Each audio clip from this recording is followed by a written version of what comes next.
There is a 1 John, there is a 2 John, there is a 3 John. There is not a 4th John. I just feel I should tell you, because we have been in the numbered Johns for now. This is the 4th week. We had 2 weeks on 1 John. We had 1 week on 2nd, and now we are to 3 John. It is another short letter that you may not know very well. And because it is a letter, and it was casual language for the day that in some ways is lost to us because it is not our casual language of the day. This morning I want to read you the letter in Eugene Peterson's The Message version. It's a paraphrase that contemporizes the scripture. So listen now to the letter of 3 John. The pastor, to my good friend Gaius, how truly I love you. We're the best of friends, and I pray for good fortune in everything you do, and for your good health, that your everyday affairs prosper as well as your soul. I was most happy when some friends arrived and brought the news that you persist in following the walk of truth. Nothing could make me happier than getting reports that my children continue diligently to walk in the way of truth. Dear friend, when you extend hospitality to Christian brothers and sisters, even when they are strangers, you make the faith visible. They've made a full report back to the church here, a message about your love. It's good work you're doing, helping these travelers on their way, hospitality worthy of God himself. They set out under the banner of the name, and they get no help from unbelievers, so they deserve any support you can give them. In providing meals and a bed, we become their companions in spreading the truth. Earlier, I wrote something along this line to the church, but Diotrephes, who loves being in charge, denigrates my counsel. If I come, you can be sure I'll hold him account for spreading vicious rumors about us, and if that weren't bad enough, he not only refuses hospitality to traveling Christians, but tries to stop others from welcoming them. Worse yet, instead of inviting them in, he throws them out. Friend, don't go along with evil. Model the good. The person who does good work does God's work. The person who does evil falsifies God, doesn't know the first thing about God. Everyone has a good word for Demetrius. The truth itself stands up for Demetrius. We concur, and you know we don't hand out endorsements lightly. I have a lot more things to tell you, but I'd rather not use pen and ink. I hope to be there soon in person and have a heart-to-heart talk. Peace to you. The friends here say hello. The word of the Lord. It is a basic, incontrovertible fact that life is one heck of a journey. That is a basic, incontrovertible fact. And for people who want to live a life of faith, if we want to not only live, but live that life of faith, then the journey takes on a deeper meaning. It takes on different destinations than it would have if we had just lived. That's why so often you will hear Christians referred to as pilgrims, or hear that they are going on pilgrimages. It's because we have found that we learn a lot in this whole life of faith by taking a journey, by taking a pilgrimage. It can be a microcosm for us of that whole walk of faith. We can learn a lot about our spiritual path in that journey. So you have probably heard about people who walk the Camino de Santiago. I'm saying it terribly. That walk in Spain, it's 500 miles, that pilgrimage walk all across Spain. And there are people who will start on one side, one coast of Scotland, and they'll carry huge crosses all the way to the other side of Scotland to end up at that ancient town of Iona. And next month, you'll probably see in the news, we do every year, people who walk the streets of Jerusalem during Holy Week, but they do not walk it on their feet. Do you know how they walk it? They walk it on their knees, the streets of Jerusalem during Holy Week, These pilgrimages, that they do this in part. Christians go on pilgrimage because the journey, the literal walking step by step, teaches them about that broader walk of faith. Well, it took us until about 1,000 years ago to figure out that some people will not ever have the opportunity to go to Spain or to Jerusalem or to Scotland, and that there are not many pilgrimages where most people live. It took about 1,000 years ago before we realized that some of us live too far or it would cost too much. And so that is when we started using the labyrinth. If you've seen those ancient designs, it's like this circle that has 4 quadrants and a center, and it has paths that move in and out and around in the labyrinth. Now, it can be connotated with a maze, but it's not a maze, because in a labyrinth, unlike a maze, there's one way in, there's one way out, and there's no way to get lost. That's the labyrinth. And Christians started to paint them on their sanctuary floors, and they started to dig them out of their church gardens, outdoor ones, so that people could go on pilgrimage, so that they could walk. And in that walk, have this experience of what it is to walk the faith life. Now, I say so much about walking because we have been through 1 John and 2 John and 3 John, and all of them talk about walking and faith. They link the two, walking and faith, and what it is to walk in the faith. Okay, full participation for a moment. How many of you have ever walked a labyrinth? Come on now. Seen a labyrinth. Can spell the word labyrinth. Yes, okay. I walked a labyrinth. I've walked a couple of them in my life. I've walked a couple of them. And a few years ago, it had been many years since I walked a labyrinth, and a few years ago, I walked an outdoor one that's at Louisville Seminary in Louisville, Kentucky. And I had not walked one in many years, and it was a beautiful day, and you know Kentucky, the land of the green grass, right? Bluegrass, beautiful grass. So I was alone, so I took off my shoes and socks, and I walked it barefoot outside. And it had been many years since I'd walked one, and so I was caught off guard and surprised when at one point I was walking on the path, and it seemed so clear I was this far from the center, which of course is the goal. Like I was this far from the goal. And I thought for sure I was headed there. And then that darn path just swerved me over. And all of a sudden I was in some outer band and had no idea how I'd gotten there. And then as a labyrinth works, a few minutes later the opposite happened. I was wandering around some outer curve, looking to the middle, thinking, I don't see any way there. When all of a sudden the path swerved again, and there I was, there at the center. That's how a labyrinth works. It can be frustrating, and it can even be confusing sometimes, but you can't get lost. But it is surprising. Now, in 1 John and 2 John and 3 John, they want us to know that faith is this walk. And the way 3 John talks about it is he says, you're walking in truth and love. And that's what the elder says to Gaius. He says, I am overjoyed to hear how many of you are walking in truth and love. And when you hear that phrase, I want you to picture in your mind's eye a capital T truth, walking in capital T truth and love, because that's what he meant. You are walking in the way of Jesus. That's what I've heard. I've heard you're walking in the way of Jesus, who is truth. All 3 letters and countless other scriptures speak of it, walking like Jesus, walking in the faith, in truth.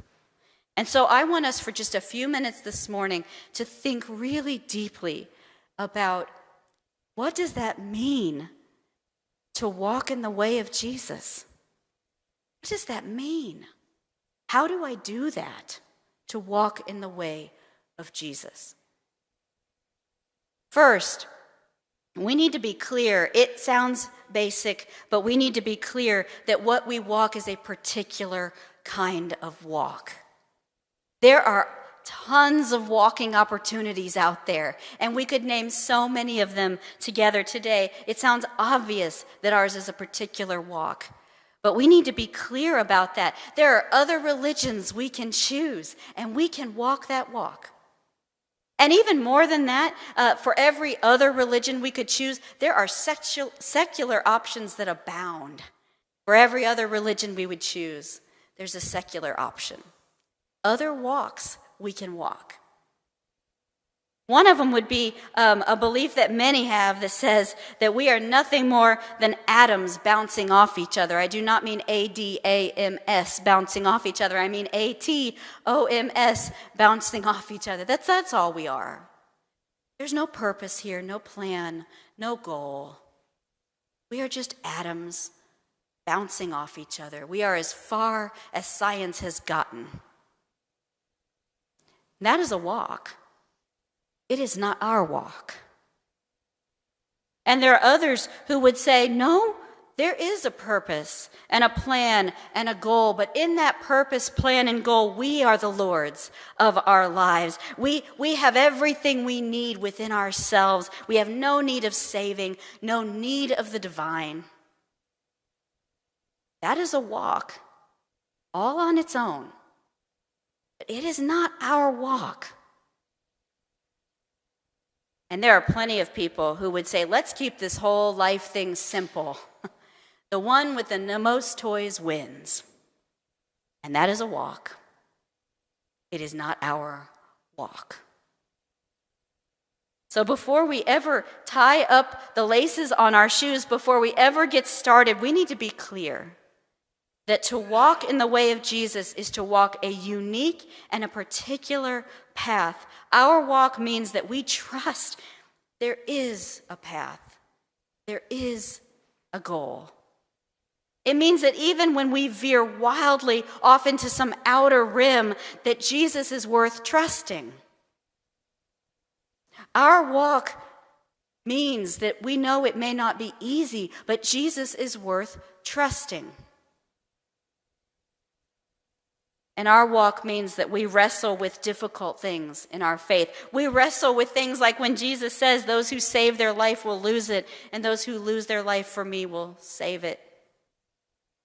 And we wrestle with the difficult practicalities of how we live, like that we follow someone who says, forgive 70 times 7 and love your enemies. It's a particular walk. It asks particular things of us. Our walk recognizes that we are fallen and frail and in need of saving, even at the same time that we live in gratitude because the saving has already been accomplished. That is our walk. It's different from other walks. So first, we need to choose what walk we want to take. And second, even simpler than the first, we have to actually walk. I don't like to walk. I know you're shocked by my physique, that I don't like to walk, but I don't like to walk. But faith is not a sedentary activity. It's a movement. We have to be willing to continue moving with it. Life can get dull sometimes and dreary, we know that, or it can get excitingly full, or it can veer off in devastating directions. And when life does any of those things, we keep walking. We have to walk. We keep moving. We don't stop praying, even if the prayer is simply help, or please, or thank you. We keep praying, and we keep studying, and we keep seeking, and we keep reaching. When the path surprises us or terrifies us, to walk in the way of Jesus is to take the next step. And the one after that, and the one after that. It's not a moment, it's not a season, it's a walk. I know this sounds simple, the way we do this, the way we walk in Jesus, but it is the way. We have to choose what walk we will walk. Every life chooses a walk. And we have to choose what walk we will take, and once on it, we have to keep walking. And there is one other part to it. There is one other part to it. In 3 John, he didn't just say, I was so happy to hear that you're walking in the truth. He said, I'm so happy to hear that you're walking in the truth and love. That you're walking in the truth and love. That's in fact what Gaius is known for. He's overjoyed, the elder says. The elder says he's overjoyed because that's what he's hearing about. I'm hearing about the love part. How you are so hospitable and you welcome people in even when they're strangers. You're so hospitable that word's gotten out about you. It's walking the truth and doing it in love. That's what we're called to do. And it reminds me of the setup of that labyrinth back in Louisville. It was that outdoor labyrinth, as you recall. I've got my socks and shoes off, and I'm in that bluegrass. And most of the labyrinth was just gorgeous, soft grass because there was this huge oak tree that was next to it, and it was sending its branches over that labyrinth and sheltering it and shading it. And so most of it was just this gorgeous, soft grass. But the parts that were not sheltered by that oak, they were hot and brittle and dry and spiky and tough. And the way a labyrinth works, you moved in and out of them, from the sheltered to the brittle. And walking in the brittle, it was way harder to walk. And the joy of the experience was lost because of the way it wasn't sheltered. And I tell you that part of that experience because I think that's how hospitality works. I think that's how welcome and love works, because hospitality will not change the path. It doesn't change the route. Those things can't change it. We can't help if our journey veers to some outer rim. We cannot change that, but it does change how we walk it. It certainly makes it easier. Whatever path we take, it certainly makes it softer. In each of our lives, hospitality has made it bearable. It's not a generic concept either, this hospitality. It's not a general thing. Hospitality has a name. In this letter, you remember the name is Gaius. He's the one who's made a name out of hospitality. He showed hospitality so much that other people in other towns are told of it. And I wonder whose path he made easier because he did it. And I also wonder who has made your path easier because they showed hospitality, because they sheltered you on your journey of faith, because they offered warmth and love and welcome. In this place, I cannot help. You're just not going to like this because we're Presbyterian, but it's not generic, it's names. I can't help but think of Catherine Sandall, who, if these church doors were open, she was here. And usually Paul was busy with the choir, and she would spend her time making sure everyone was greeted. And I cannot help but thinking of John Aubrey, who, especially if you are shorter and younger, he will find you, and he will introduce himself to you, and he will welcome you to this place. Or to Mary Mall, who, if she's known you 50 years or 5 minutes, we're all honey. It has a name, hospitality. It has a name. I want you to take a minute this morning to remember who in your life has shown you that kind of welcome when you were walking your faith path. I want you to think about that. Who are the names who, whatever route you'd been steered onto, they made it softer. They made it bearable. They made it pleasurable.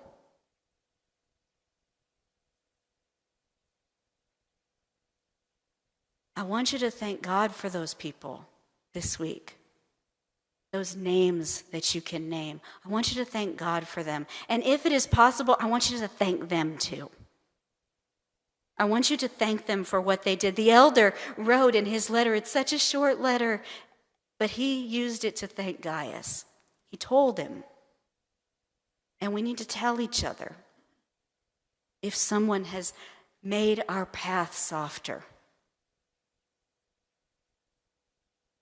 Walking the truth and walking it in love, that's what we're called to do. We have been given a particular way to walk, so let's choose it and let's keep going no matter what. And along the way, let's show some hospitality. Let's become famous for it, known for it. It won't change anyone's path. We well know in this room there are people we would do anything to change their path. We would do anything to change the path they have to walk. And we know our hospitality will not change it. It will not change it, but it sure can, that hospitality and warmth and welcome. It won't change the journey, but it can change the walk. Amen.